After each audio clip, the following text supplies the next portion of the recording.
cada 13 minutos, um brasileiro é assassinado. A cada 15 minutos, uma pessoa morre nas estradas, ruas e avenidas do Brasil. São quase 100 mil mortes violentas por ano, que colocam o Brasil na lista dos 20 países mais violentos do mundo e entre os 10 países com maiores índices de mortalidade no trânsito.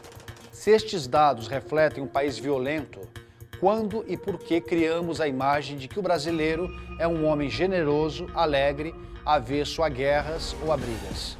Afinal, o que Sérgio Buarque de Holanda, em seu livro Raízes do Brasil, queria dizer com a expressão de que somos homens cordiais? E em 36, quando Sérgio Buarque lançou o seu Raízes do Brasil, dizendo que nós, brasileiros, éramos homens cordiais. E a característica da cordialidade era, em primeiro lugar, a generosidade, em primeiro lugar, a nossa civilidade, destacado por todos os visitantes, a nossa característica de hospitalidade gratuita, nossa aversão a rituais, detestamos práticas rituais. E mais acrescentou Sérgio Buarque, um dos maiores historiadores brasileiros, se não o maior, em essência, diz ele, o Brasil é a terra do homem cordial, e ele insiste, cor cordis, de coração do latim, ou seja, somos a terra do coração. Isto foi interpretado primeiro como uma leitura conservadora, negando a violência ou negando a nossa capacidade de manifestar sentimentos negativos de ódio, que vão do racismo até o ressentimento social. Essa característica foi debatida durante muito tempo e o Sérgio Buarque sempre diz que ele quer dizer que somos cordiais. Cordiais significa, em primeiro lugar, que nós agimos pelo coração, inclusive quando odiamos. Nós agimos pelo coração. O nosso ódio também é cordial. O nosso ódio age passionalmente, age pelo coração. É fácil entender que, ao escrever esse livro em 36, Sérgio Buarque estava dialogando com o país onde ele tinha estudado, a Alemanha. A manifestação do ódio encontrava eco em todos os governos do mundo, inclusive no Brasil. O mundo ao redor era profundamente voltado ao ódio. E o Brasil parecia, distante da guerra neste momento, uma ilha de prosperidade ou uma ilha de estabilidade. E era possível dizer que, comparado aos vizinhos, especialmente comparado ao que ocorria ao redor no mundo, como a Alemanha nazista, Itália fascista, havia uma questão de ódio profundo. Mas isto parecia ocultar o fato de que nos desenhos de Debré, no início do século XIX, na repressão do século XVII ao quilombo de Palmares, ao fato de que quando se mata zumbi de forma tão infame, ou seja, se mata inclusive costurando seu pênis dentro da boca, manifestando um ódio profundo, violento e agressivo contra a rebelião escrava, na própria instituição da escravidão, que Debré representa escravos sendo maltratados pelas ruas, nessa instituição que nos acompanhou por quase 3 séculos e meio, havia uma característica de ódio surdo, que às vezes se manifestava como em Salvador, em 1835, na forma de uma explosão urbana e de um risco que a gente chamava no século XIX de haitianismo, ou seja, de um dia os negros levantarem e derrubarem essa ordem injusta, dura e absolutamente não desejada por eles. Quando houve a repressão a Canudos com 4 expedições, sendo a última, única vitoriosa, a maneira com que se executou praticamente todo o arraial, lembrem que Canudos chegou a ser a 2ª maior cidade da Bahia, quando se desenterra o corpo de Antônio Conselheiro, recentemente falecido, quando se leva as cabeças dessas pessoas para Salvador, quando se faz esse gesto, inclusive, quase que de enterro da memória dessa violência, ao fazer uma represa que vai cobrir a cidade sagrada de Canudos, havia um ódio que Euclides da Cunha notou como se ele fosse do sertão, ao dizer que havia um encontro entre o Brasil do litoral civilizado do século XIX com o Brasil antigo, violento. Como se o ódio não fosse característico do Brasil, mas característico dos grotões, característico do fim do mundo, característico dessa expressão rural, deste Hércules Quasímodo, como ele chama o camponês. Mas se nós imaginarmos que na Guerra do Contestado, poucos anos depois, em plena República, no século XX, se usa inclusive aviação para bombardear território brasileiro e gente brasileira, que a repressão ao contestado é de uma violência imensa e ainda não inteiramente avaliada no Brasil. quando se reprime o cangaço, ele já em si um momento de violência, porque os cangaceiros não eram hippies pacifistas e anarquistas que passavam distribuindo papoulas e tulipas pelo interior, e a repressão, especialmente ao bando de Lampião, de Corisco, é uma repressão que representa, inclusive, decapitação das pessoas. E levar essas cabeças para o Instituto Nina Rodrigues, para estudar, como se dizia no século XIX, a frenologia, para estudar onde estava o mal dentro dessas cabeças. Na verdade, essa discussão sempre parece refletida num dos grandes preconceitos da história do Brasil. Vocês devem lembrar da escola, devem lembrar como professores ou alunos, e aqui vários são professores, que não aparece a expressão guerra civil em toda a história do Brasil.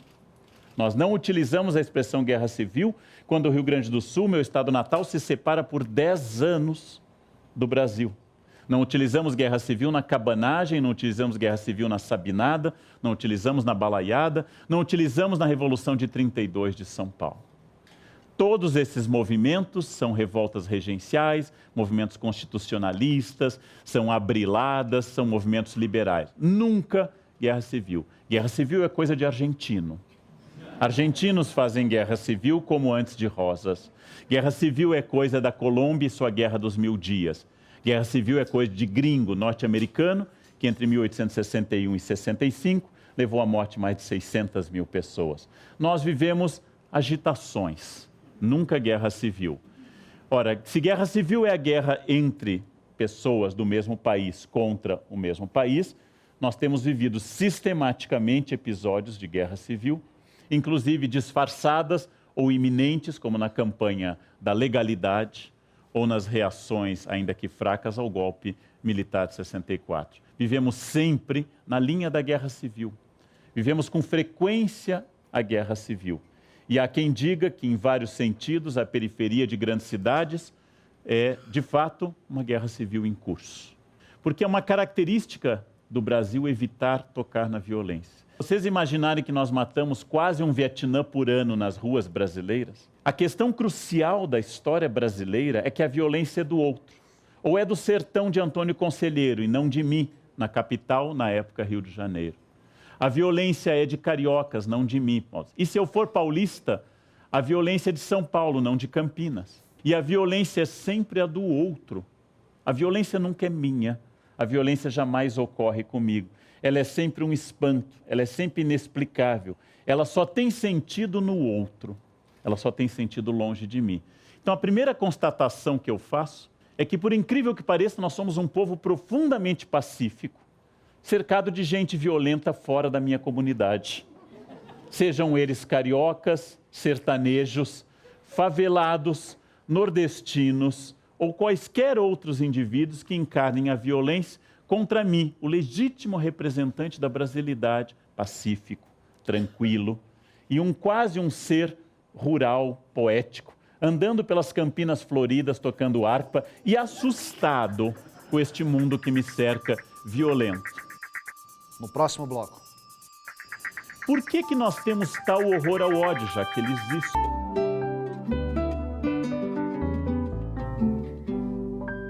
A história do povo brasileiro mostra que temos muita resistência em lidar com o ódio.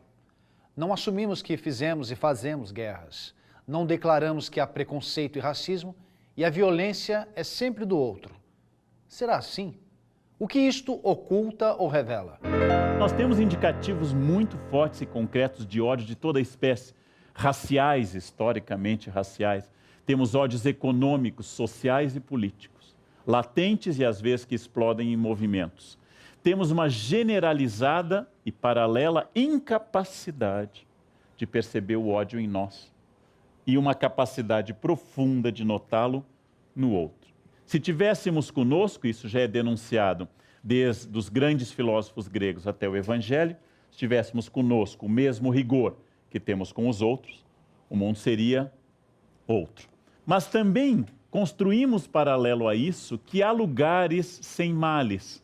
Os livros didáticos, tanto a esquerda como a esquerda idealizando o futuro possível e a direita idealizando um passado improvável, tanto a esquerda e a direita nos prometem, em meio a profundos gestos de ódio e revolução, que houve momentos ou haverá momentos que, se voltarmos a eles ou o construirmos, serão momentos perfeitos como o mundo indígena. Quando falamos, dotados de um senso crítico não de todo errado, que Cabral invadiu o que viria a ser a Bahia, é verdade. Mas nos esquecemos que aqueles índios ali haviam invadido aquela costa e devorado os povos sambaqui que ali moravam antes deles. É verdade que a presença portuguesa é de uma violência, de um genocídio impressionantes. Haja vista que a costa brasileira fica quase despovoada por completo em poucos anos. Mas não se deve construir em oposição a esta violência a ideia de que aqui habitavam indígenas que cantavam poemas árcades e andavam para lá e para cá também em felicidade absoluta. Esta é uma fantasia construída por Montaigne quando escreve seu ensaio sobre os canibais, ou seja, no seu livro de ensaios, que é o livro primeiro. Esta é uma fantasia construída por alguns pensadores contemporâneos e antropólogos, especialmente os não críticos. Por que nós temos tal horror ao ódio, já que ele existe?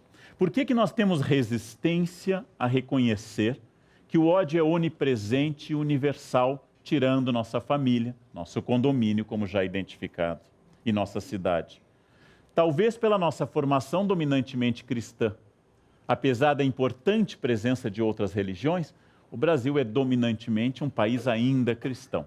E nós aprendemos no Sermão da Montanha, capítulos 5, 6 e 7 de Mateus, que são bem-aventurados os pacíficos. Aprendemos com Dante o quadro dos iracundos, os que odeiam, os dotados de ira, como um pecado capital. A ira é um pecado capital. A ira nos condena ao inferno. Os pacíficos herdarão o reino de Deus. A raiva desfigura as pessoas. Perdoar é absolutamente uma necessidade e um impositivo cristão, ainda que naturalmente seja uma utopia permanente. Poderia ser também ilustrado sempre pela imagem dominante no Brasil de um pensamento conservador. Já que ódio remete à revolução e agitação social, já que ódio remete a mundo de ponta cabeça, expressão de Christopher Hill, já que ódio remete a essas coisas, nós deveríamos então representar o Brasil como um quadro cor-de-rosa, como um quadro como aquele que tantas vezes se acusa Gilberto Freire, às vezes injustamente, às vezes com justiça, de um país muito harmônico. Uma das características do pensamento crítico é ter destacado sempre a profunda violência da existência humana. E do pensamento conservador foi ter destacado a linearidade pacificadora desta sociedade construída desta forma. Ora, se é fácil entender por que é que nós evitamos falar no ódio e porque temos horror a falar no ódio, se temos horror inclusive a falar nas coisas mais elementares destas raivas, difícil entender porque ele permanece, porque é uma sociedade marcada por tanta dissensão. É possível pensar num sentido mais amplo a resposta clássica e bastante linear que eu vou dar, perdoem-me os filósofos, dos três grandes pensadores que tentaram definir natureza humana. Hobbes, a partir da obra O Leviatã, como o estado da guerra de todos contra todos. Somos naturalmente violentos. Não nos matamos porque há repressão e poderes maiores. Somos naturalmente voltados à violência. Já, por exemplo, Rousseau, que vai estabelecer que somos absolutamente inclinados à bondade, à tranquilidade e à vida pacífica. Mas aprendemos a mentir, a roubar e a matar em função da sociedade que nos corrompe. E, por fim, todos os empíricos, especialmente os empíricos como Locke, que vão dizer que nascemos tábula rasa, folha de papel em branco, e aquilo que vai ser escrito na nossa personalidade depende exclusivamente das nossas experiências. Entre os que naturalmente defendem uma natureza malvada e inclinada ao ódio, entre os que defendem uma natureza pacífica, e os que defendem uma natureza neutra, que se inclina ao ódio e ao pacifismo, de acordo com a experiência, os filósofos debateram durante muitos anos se haveria essa natureza humana. Por que o ódio permanece?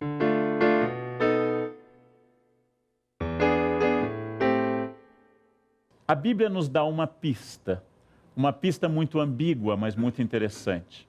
É uma prática da religião judaica antiga, quando ainda havia sacrifícios, de que se levasse um bode ao templo. Este bode fosse jogado sobre ele todos os pecados do povo num dia específico. e o bode encarnasse todos esses pecados e depois fosse abandonado no deserto para morrer como um bode expiatório, que na tradução talmúdica seria recolhido por um anjo pervertido. O bode expiatório, curiosamente, uma expressão da Bíblia judaica, do Antigo Testamento, vai ser quase que curiosa e dialeticamente o papel que o povo judeu vai ter com frequência na Europa, de bode expiatório. Ou seja, algo vai mal, matem os judeus. A peste negra, eles envenenaram os poços. Então, nós temos um problema, a Alemanha perdeu a guerra, Primeira Guerra, judeus foram os responsáveis. Os judeus seriam a encarnação irônica deste conceito, também judaico, de bode expiatório.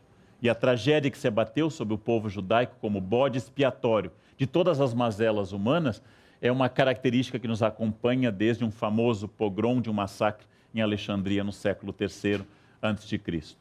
Na verdade, o ódio, como bem perceberam os nazistas, apesar de todas as suas limitações da sua violência estrutural, que o ódio é o elemento mais fácil para unir um grupo. Na minha experiência de professor, as salas de aula são divididas em grupos incomunicáveis e mutuamente hostis, que se agrupam por renda, forma física, melanina e opção sexual em grupos mais ou menos definidos na sala. Não se falam, não se gostam, riem quando um entra e debocham uns dos outros. Eis que um professor dá nota baixa e se torna um inimigo de todos. Imediatamente as panelas de pressão rompem o lacre e todos dão as mãos contra aquela besta do Apocalipse que os prejudicou. E um emenda a fala do outro, porque agora eles têm o que odiar em comum. E tendo alguém aqui odiar em comum, nós somos todos irmãos. É muito difícil amar em comum. Nós tentamos, nós nos esforçamos, mas é difícil amar. Agora, odiar é uma delícia. Odiar é uma facilidade. Inimigos dão a nossa identidade. Não há importância alguma, de fato, que eu vença com o meu time. Importante eu poder encontrar o do time adversário e jogar isso na sua cara. A derrota dele é mais deliciosa que a minha vitória. Não optamos por um time, por amar nosso time, mas por odiar outro. O ódio e o bode expiatório nos fazem lembrar o pensamento do grande Tácito na Roma clássica, que dizia que os homens apressam-se mais a retribuir um dano do que um benefício, porque a gratidão é um peso e a vingança é um prazer. E ele chega a nos recomendar, na esteira que depois Rochefoucauld vai dizer, o duque azedo Rochefoucauld vai dizer no século XVII, é mais fácil fazer o mal do que o bem, porque o bem tem que ser retribuído e é um sacrifício porque nos humilha. Se você me emprestou dinheiro, se você me ajudou, se você me ouviu, você será sempre a testemunha da minha fraqueza, que eu não tive dinheiro suficiente, que eu fui fraco a ponto de chorar, ou fui traído e fui chorar minhas mágoas corníferas com você. E você sempre será a memória dessa dor. Mas se você me fez um mal, eu tenho um motivo para viver e para acordar. E quando eu penso em descansar, eu penso, mas ele ainda respira. E eu preciso lhe atacar. Porque o ódio me torna superior a você, já que foi você que me atacou. Enquanto que a gratidão me torna inferior a você.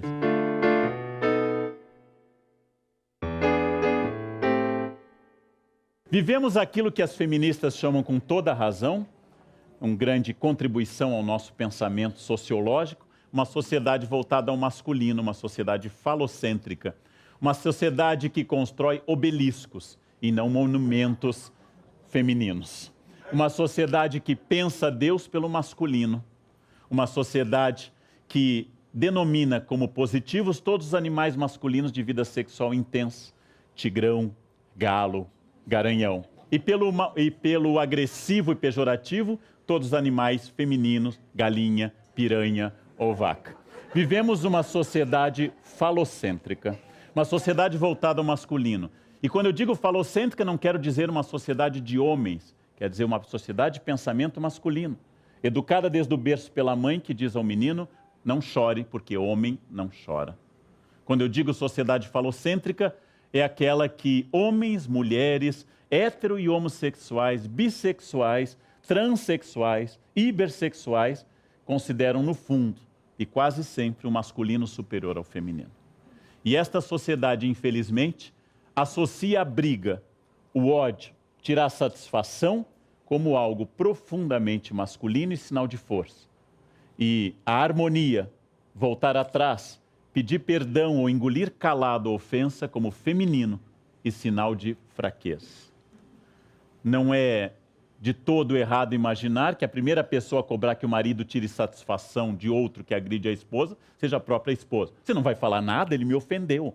E se eu disser, deixa disso, mulher, perdoar 70 vezes 7, errar é humano. Ok, mas você é um homem ou é um rato? E vai começar, porque afinal eu preciso casar e namorar o vitorioso. E o vitorioso briga, o vitorioso tira satisfação, o vitorioso não engole calado. Quem engole calado é fraco. Quem engole calado é quem negocia. E quem negocia é quem perdeu razão. Nós valorizamos a decisão direta e absoluta. Não é à toa que em sala de aula causa tanto sucesso dar uma aula sobre Hitler. E os alunos praticamente ignoram Adenauer, o homem que salvou democraticamente a Alemanha no pós-guerra. Falamos daqueles que vencem e impõem ao inimigo seu ponto de vista, mas temos uma certa restrição às personagens negociadoras e pacifistas. Nós somos capazes de assistir e publicar cenas de luta em que homens se esbofeteiam até o sangue e até ficarem desacordados. E ao invés de sermos internados com um transtorno agressivo, obsessivo, ao invés de nos darem inteiramente algum remédio para acalmar esse distúrbio, nós pagamos ingresso para isso. É a violência que nos seduz e nos deleita. Somos capazes de noticiar grandes desmatamentos, com toda razão, mas incapazes de denunciar ou anunciar florescimentos, ou simplesmente cenas pacíficas, né? Mas madrasta joga enteada pela janela sob os olhos do pai, e isto ocupa a nossa atenção por uma década inteira, que significa que nós resistimos, não gostamos, temos uma natural resistência ao bem e ao pacifismo. Cria-se um paradoxo. O ódio é feio. Assumi-lo é um horror. Acusar alguém de estourado ou iracundo, palavra mais sofisticada, é acusar alguém de ser desequilibrado. Essa pessoa deve fazer pilates, deve tomar mais chá, deve tomar florais de Bach, de Beethoven, deve fazer algo que o acalme mais. Esta pessoa precisa se reequilibrar. Mas, com frequência, entendemos que a violência e o ódio estão ao lado, na torcida do outro, no vizinho, no síndico, na esposa ou no marido, no namorado ou na namorada, nos filhos que me respondem com agressividade, enquanto eu sempre falo, sou seu pai, você precisa olhar a realidade, eu te amo, meu filho. Não, mas eu sou seu pai, meu amor. Somos sempre um monumento pétreo ao equilíbrio, salvo sempre quando não somos. Matamos por ódio, matamos, como em outros países, como na Inglaterra, em torcidas, matamos pela vitória ou pela derrota de um time. Sinal de uma patologia profunda, sinal de um desequilíbrio absurdo, ou pior, dentro do espírito que guiou a curadoria do Pondé para esse encontro, não dentro de uma patologia, mas dentro de uma naturalidade absoluta. Matamos quase sempre. Arre, estou farto de semideuses. Onde é que é a gente no mundo? O que Fernando Pessoa quis dizer com isso? No próximo bloco.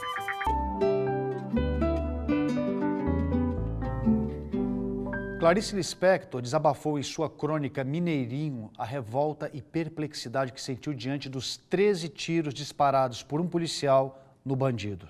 Esta é a lei. Mas há alguma coisa que, se me fez ouvir o primeiro tiro com alívio de segurança, no terceiro me deixa alerta. No quarto, desassossegada. O quinto e o sexto me cobrem de vergonha. O sétimo e o oitavo eu ouço com o coração batendo de horror. No nono e no 10º minha boca está trêmula. No 11º eu digo em espanto o nome de Deus. No 12º chamo meu irmão. o 13º tiro me assassina, porque eu sou o outro, porque eu quero ser o outro. Temos que entender duas coisas, que é um ódio generalizado. E temos que entender também que gostamos desse ódio, que ele nos dá identidade, que ele nos chama a atenção, que nossa fofoca é sempre negativa, mas também devemos entender que nós construímos sobre nós uma outra fantasia. Nós, indivíduos, nós, paulistas, nós, brasileiros, ou nós, urbanos, sobre o rural, sobre o estrangeiro ou sobre os outros. Essas narrativas pacíficas tendem a dar uma contra-identidade. A função, lembrando a teoria Foucaultiana, a função do hospício não é colocar os loucos lá dentro, desde que se inventou esse espaço, reformado depois pelo Dr. Pinel. A função do hospício é garantir que os que estão fora não são loucos. Os que estão fora olham e dizem, bom, eu não estou lá, então eu devo ser normal. Esta é a função do hospício. Dar um metro, uma régua, para que os de fora se sintam normais.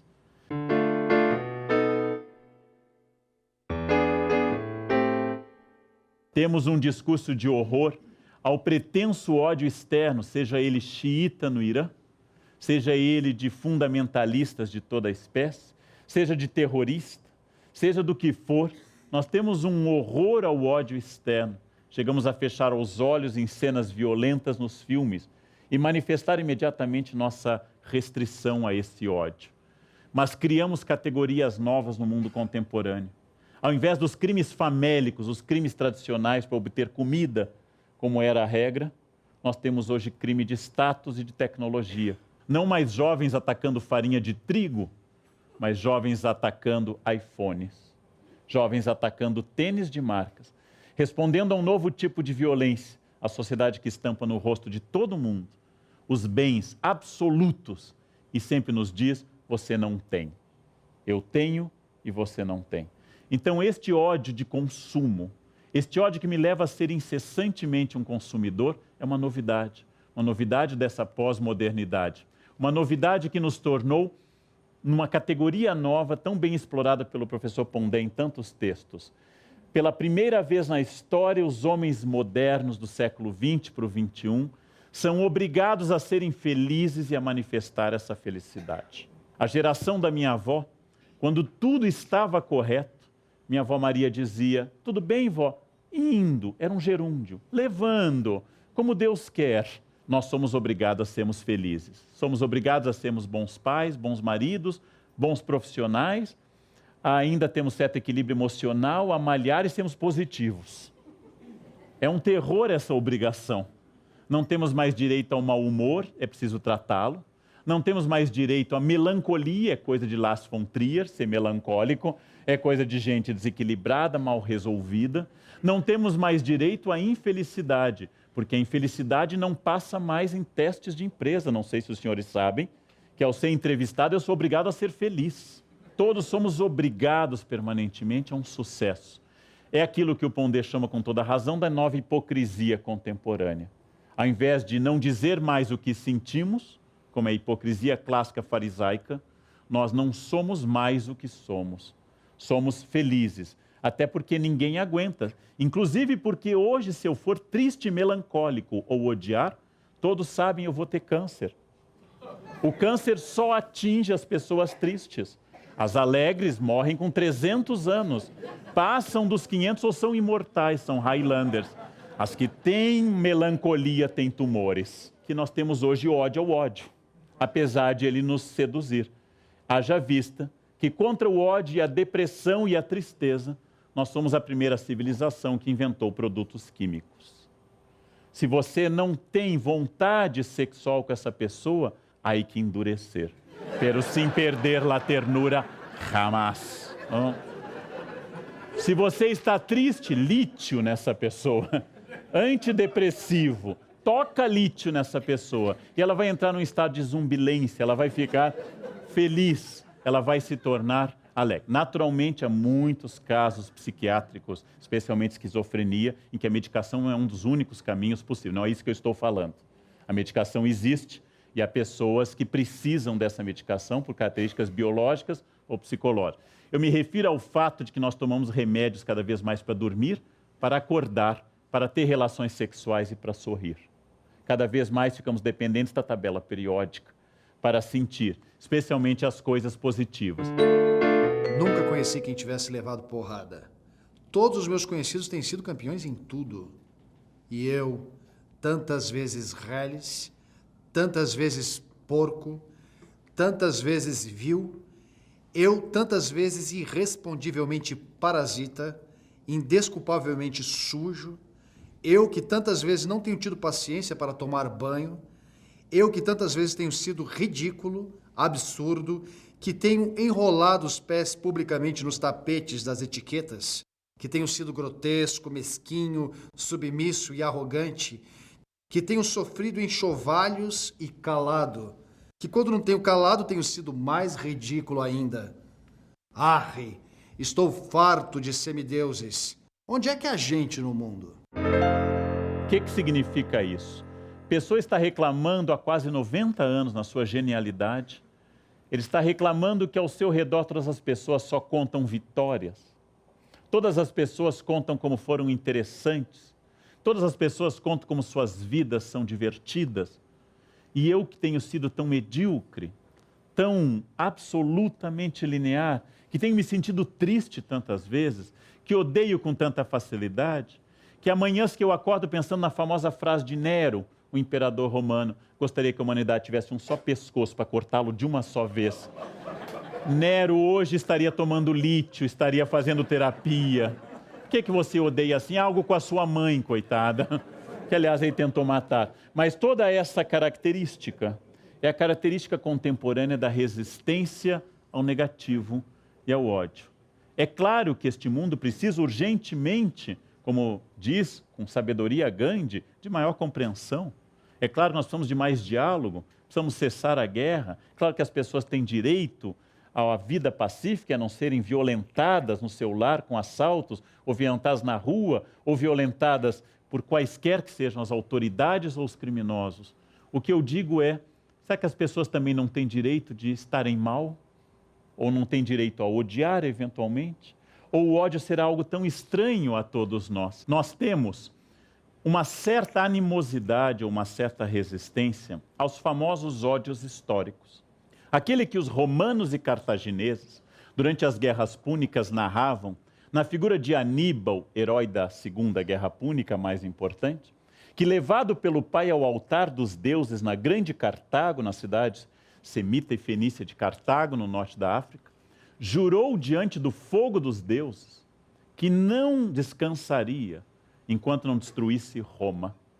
Fazer uma criança jurar ódio tão cedo, e ódio eterno, e cumpri-lo, o esforço de Aníbal é o esforço nascido de um juramento feito a uma criança.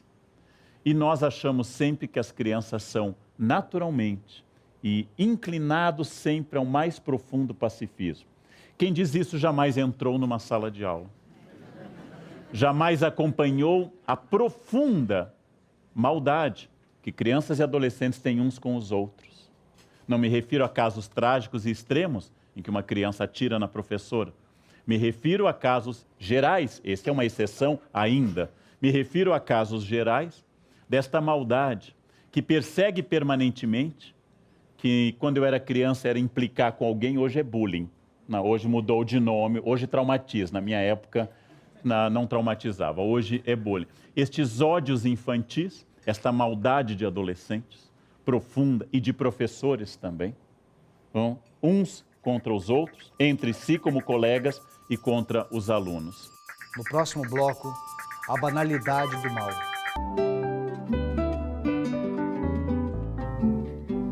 Nós estamos vivendo uma revolução de paradigma, revolução descrita ou prevista muito antes disso, talvez no Manifesto Comunista de Marx, que continua, junto com tantos outros, sendo um autor indispensável para entender o mundo contemporâneo, que dizia no seu manifesto que tudo que é sólido desmancha no ar, que esse é o mundo da modernidade e que ele atribui esse dinamismo à burguesia no século XIX. Nós vivemos uma mudança tão grande e o mundo muda tanto de sistemas Então é estranho para mim, educado num sistema, acompanhar um outro sistema. Nós estamos numa mudança de paradigma, que as pessoas têm acesso, esse acesso é total e imediato. Não ainda temos capacidade de ter distanciamento desse paradigma para poder analisá-lo. Então acho sim que nós estamos numa mudança muito rápida, talvez a mais rápida que já tenhamos tido na história, mas algumas lógicas simplesmente se repetem. O capitalismo cria obsolescência para criar mercado. Criar obsolescência para criar mercado é uma estratégia que Adam Smith descreveu na Riqueza das Nações. Não é nenhuma novidade. Algumas coisas são muito novas. Acho, de fato, que nós estamos diante de uma revolução da informação, para o bem e para o mal. Esta revolução da informação tem que transformar, em primeiro lugar, a escola, que continua ensinando, como no século XIII, uma pessoa fonte de conhecimento e outras receptoras de conhecimento. A escola é muito reacionária à mudança. É preciso uma mudança total em saber que realmente são professores formados no século XX, com cabeça do XIX, que devem formar pessoas para o XXI. E é um desafio.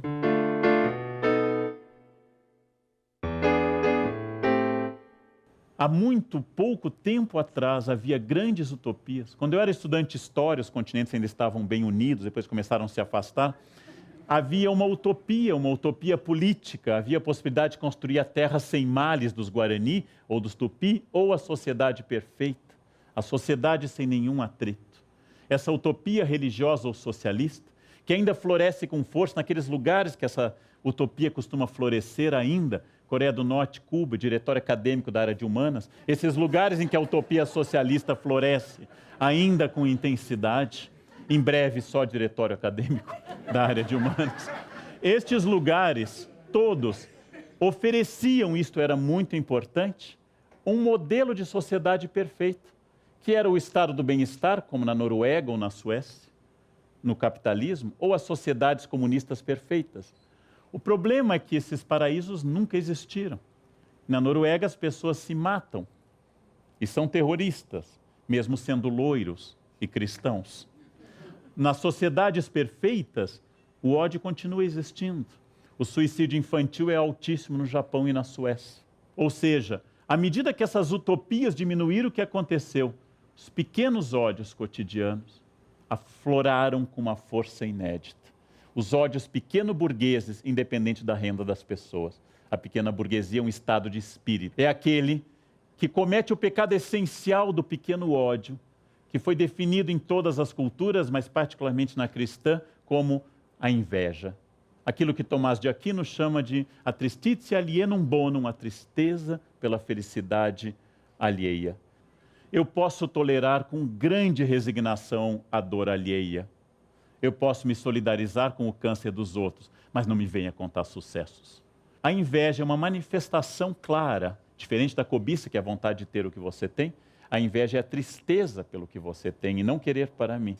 Por isso que não existe inveja boa. A inveja é a expressão clara desses pequenos ódios. Hannah Arendt escreveu no livro Eichmann em Jerusalém essa expressão.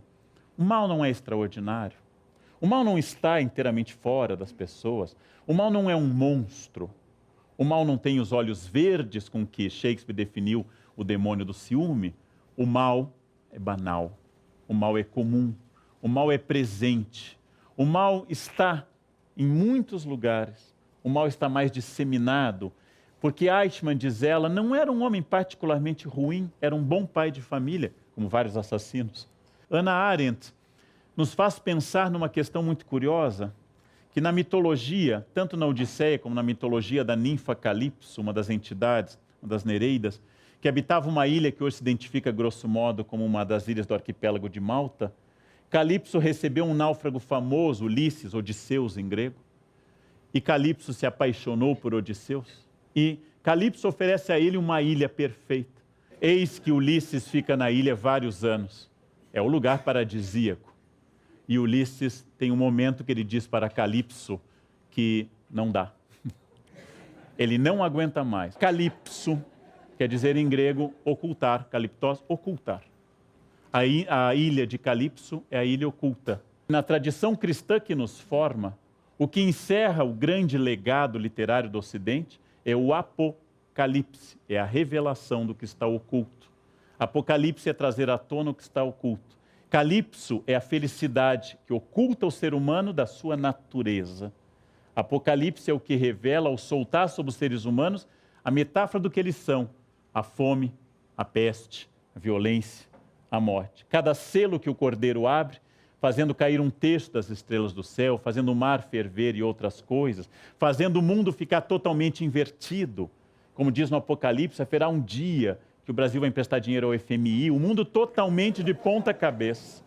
É este mundo que revela aos seres humanos, no instante final, escatológico, na tradição da teologia, revela a sua verdadeira natureza, que é a natureza violenta, e a natureza de todos contra todos. E é por isso que é também no discurso religioso que existe a possibilidade de redenção, porque o homem é insuficiente para essa redenção. Somos incapazes da manutenção desta paz.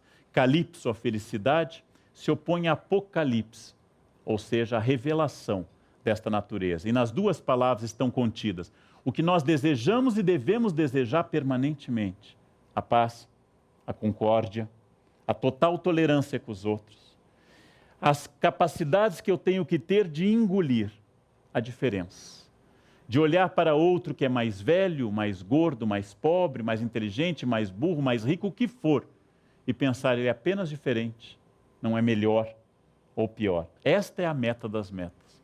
Mas, não obstante, a realidade são os 4 cavaleiros do Apocalipse, as nightmares, ou seja, as éguas noturnas, aquelas que habitam os pesadelos, aqueles cavalos de Diomedes na mitologia, aqueles que comem carne humana, aqueles que estão sobre nós, que se é verdade que a nossa capacidade de amar é quase sempre uma reação permanente na história do Brasil, de perdoar, de votar no político que foi caçado por corrupção, por capacidade de perdoar ou por falta de consciência política, ou as duas coisas, de não termos esse discurso em que a identidade inteira é baseada no ódio, como nos parece ser de algumas pessoas, de algumas regiões do globo, cuja única identidade parece vir do ódio, se é imensa a nossa capacidade de superar algumas coisas, se não vivemos um horror tão generalizado como a Segunda Guerra, é verdade também que isso dialoga permanentemente com a revelação, com o Apocalipse, que a sociedade brasileira, como todas as sociedades, tem um potencial imenso para o ódio. Geralmente, para encerrar, isso é dito, que a nossa capacidade para o ódio nós temos que nos conformar. O que eu digo é exatamente o contrário, tendo percepção que sempre eu terei a luz e a sombra, o cinza junto ao preto e branco, e a realidade do ódio convivendo com o profundo amor, que a cada gesto generoso que me fazem eu sei que vem uma grande cobrança, que atrás de cada gesto de afeto existe também um gesto de cobrança, eu vou entender que a nossa natureza convive com essa realidade e que ser humano é tentar, como dizia Nietzsche, uma corda, um funâmbulo, um equilibrista entre o Übermensch, o super-homem ou o além do homem, e o nada, que se encontra abaixo. Reconhecer o ser humano como puro ódio é construir uma utopia tão negativa e tão falsa como reconhecer o ser humano como um ser profundamente amoroso, incapaz, e só alguns monstros, por tara genética, é que seriam capazes dessa dor. Todos somos capazes de grandes gestos de ódio. E como diz a célebre afirmativa de Sartre, se o inferno são os outros, ela tapa uma coisa que eu acho muito interessante pensar, que Sartre nunca disse, mas que eu acrescento. O inferno são os outros, porque também o paraíso está nos outros. Falar sobre o ódio não é tarefa fácil. Por isso o programa de hoje trouxe o historiador Leandro Carnal, que mostrou o quanto ele está presente em nossas vidas e ausente de nossas reflexões. Para assistir a esta palestra na íntegra, acesse o site da CPFL Cultura e participe do Café Filosófico. Tchau!